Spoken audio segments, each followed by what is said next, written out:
At inilapit niya yung kanyang muka sa may shoulder ng speaker at ikinoskos yung kanyang bunganga, mga kababayan, sa Amerikana ng speaker na parang aktong kakagatin po.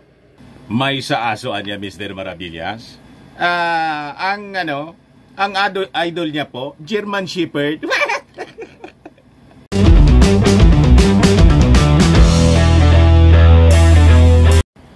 Yung ginawa, mga kababayan, na pambabastos ng isang supporter ni Inday kay Martin Romualdez doon sa Japan kahapon po, nag-backfire po kay Inday Sara. Galit na galit yung mga tao. Yan po, mga kababayan. Basahin ko mamaya yung mga reactions ng mga netizens, mga kababayan. Grabe yung pagka-turn off kay Inday po.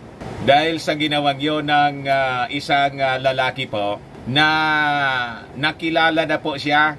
O yan po yung pangalan. Birdwin di pala yung pangalan, mga kababayan. O yan yung nang bastos, mga kababayan, kay Martin Romualdez doon sa Japan. Suportador po ni Inday, saka ni Ka Eric Celis, saka si Badoy. Ayan po yung kanyang profile pic.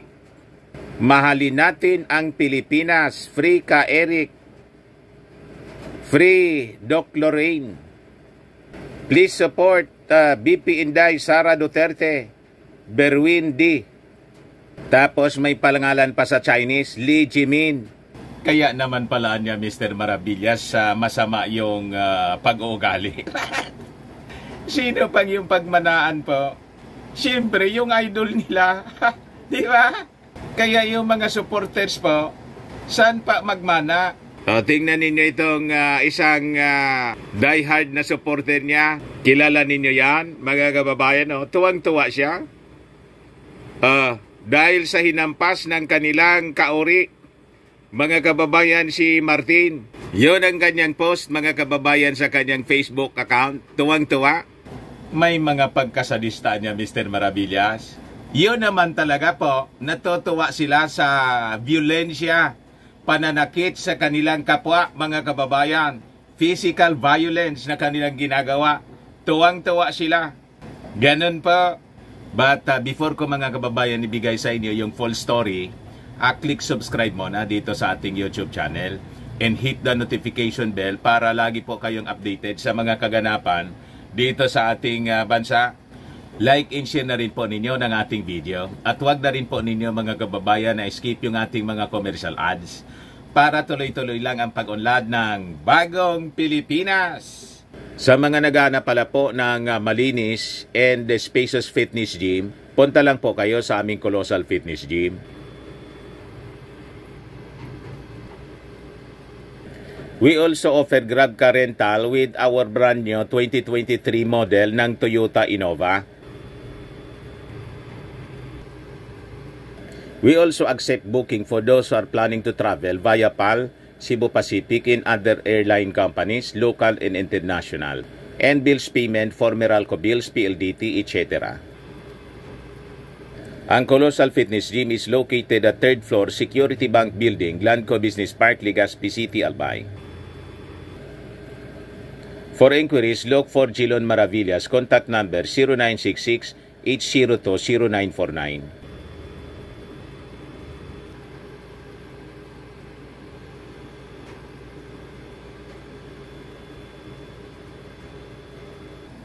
Ayos pa? Ayos na niya, Mr. Maravillas. Ito po yung statement ng kampo ni Martin Romualdez. Sabi diyan, what happened in Japan was a premeditated ambush perpetrated by a supporter of Vice President Sara Duterte. It was intended not merely as a content for their social media operators, but also to inflict physical harm on the speaker. Nagpapasalamat po kami at hindi nasaktan ang ating speaker. Hanga kami sa haba ng pasensya niya at hindi niya pinatulan ang cheap trick na ito. That was grace under attack and a show of restraint and diplomacy. Nananawagan kami sa iba pang supporters ni BP Inday Sara. Hindi po kailangan ang ganitong masamang gawain. Sana po ay pagsabihan niya ang kanyang mga supporter na huwag manakit ng mga opisyal ng pamalaan at ng mga ordinaryong tao na hindi nila kapanalig. Violence has no place in a decent and peaceful society like ours. Ayan po yung pahayag ng mga supporters. Hindi man actually yon galing sa mismong officially, galing mga kababayan sa opisina ni Speaker Martin Romualdez, kundi sa mga nagmamalasakit na supporter ng ating speaker. Pero sabi nga natin, yung mga DDS po, mga rabid DDS, tuwang-tuwa sila. Sabi nga natin, may pagkasadista po ito mga rabid supporters ni Inday. Manang-mana sa mag-ama. O, di ba? O, ito yung ebidensya po, o. Tingnan ninyo. Tuwang-tuwa. Humalakhak ng todo mga kababayan, no? Kilala ninyo siya? Ayan, o. Ang haba ng halakhak niya, o. Habang sinasakta ng kanilang supporter, ang ating speaker po. O, yan yung pambabastos, mga kababayan. Na ginawa sa Japan ng nakilalang si Berwendy po, oh. Yan, oh. May For God, Country, Humankind, and Mother Earth pa siyang nalalaman na advocacy, oh. Siya po yung nanakit sa ating speaker. Inihampas yung bandila ng Pilipinas at kitang-kita po sa kanyang actions, talagang sinadya. At saka mga kababayan, nagkunwari pa ito na niyayakap niya yung ating speaker, pero makikita sa kanyang muka, gigil na gigil siya. At parang yung bibig niya, ipinahid pa dito sa sa Amerikana ni Speaker Martin Romualdez. Ayan po, mga kababayan, yung ginawa. Tingnan ninyo kung gaano kabastos, mga kababayan. Ayan po, oh. Habang umiwas yung speaker po, tinawaan pa rin yung kanyang muka. Kunti pa pong pumasok sa muka yung dulo ng bandila po. Yung stick ng bandila. Yung bandila po. O, tingnan ninyo po. Di ba kitang-kita? Ayun, yung pag-iwas ng ating speaker po. Yan po, mga kababayan. Pero nakangiti pa rin siya. Hindi siya nagpakita ng masamang pag-uugali. Ayan po, oh. At inilapit niya yung kanyang muka sa may shoulder ng speaker at ikinuskos yung kanyang bunganga, mga kababayan, sa Amerikana ng speaker na parang aktong kakagatin po. May sa aso niya, Mr. Maravillas. Ang idol niya po, German Shepherd. Diba? Chinese and German Shepherd yung lahi po, mga kababayan. Yo. Aktong kakagatin po. Tapos ipinahid yung bibig niya sa shoulder, sa Amerikana ng ating speaker. Ganon katindi, mga kababayan, ang kabastosan nitong suportador ni Inday Sara. Ayan po yung ating speaker, umiwas na lang po at nagpasensya. Pero yung rabid supporter niya, mga kababayan, ito, tuwang-tuwa. Diba may pagkasadista sila po, mga kababayan. Tuwang-tuwa sila habang nakakapanakit ng kanilang kapwa. Kita niya? Kaya galit na galit po yung mga netizens. So ito yung reaction ng ating mga netizens sa video natin kanina. Sabi ni Janipe Isrosario, ang mga Marcos supporters po ay hindi mga bastos. Nakakalungkot na may mga supporters na ganito, mga bastos at walang good manners. Sana kung ayaw nila sa tao, wag ganyan, wag maging bastos. Ay salot Sir House Speaker Martin Romualdez dahil nakuha pa rin niyang ngumiti. God bless and protect House Speaker Martin Romualdez and our beloved President Apo BBM. Sabi ni Amelita Iwase, nakakaya ang gumawang ito kay Speaker Romualdez. Kami suportado namin ang bansang Pilipinas. Sabi ni Lelsi, kung sino ka mang damuho ka, nakakahiya kayo. Mga Pilipino, mabuti pa ang mga Hapon, magagalang. Sabi ni Edel Toto Balduesa, it's really true. History repeats itself, just like what happened to PBBM during the rally on election campaign. how many times those anti-BBM attack and hurts him during the motorcades in campaign sorties that caused some cuts, bruises, and bleedings to BBM. How shameful to show that kind of behavior to other country by these supporters. Again, as the saying goes, tell me who your friends are and I will tell you who you are. Kaya makikita po ninyo, sama-sama din sila, yung mga masasama ang ugali po. Naging mga dilawan na po, yung mga pag-uugali. Sa bagay, hybrid dilawan po sila. Di ba? Sabi ni Peter Dumalyang, walang good manners in right conduct ang mga supporters ni BP Sara nang salubungin nila ang delegation ni PBBM sa Japan, parang wala silang pinag-aralan.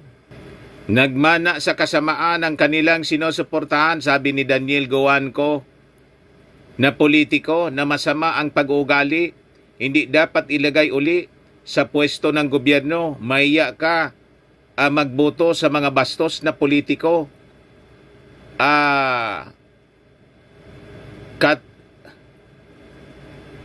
Pati mga supporters nila bastos din. Sabi ni Tami Abihuela, Martin is humble enough. God is opposed the proud. Sabi ni Memories, grabe pinapakita lang na walang disiplina. Nagiging bastos dahil lang sa mga politiko. Don't let the sun go down while you are still angry. Sabi ni Ralika, let's support the PBBM and his administration. Thank you, Sir Dante, for all your efforts in giving us reliable news. Sabi ni Sally Kapili, walang modo sila, elected politician and lawmaker ang binastos, parang planned. Sabi ni Fibio, bakit walang security si Martin? Dapat pag-uwi niyan dito sa Pilipinas, tandaan ang pagmumukha niyang mga bastos na yan. Huwag palampasin. Shout out sa Japanese Embassy. Pauwiin ang taong yan.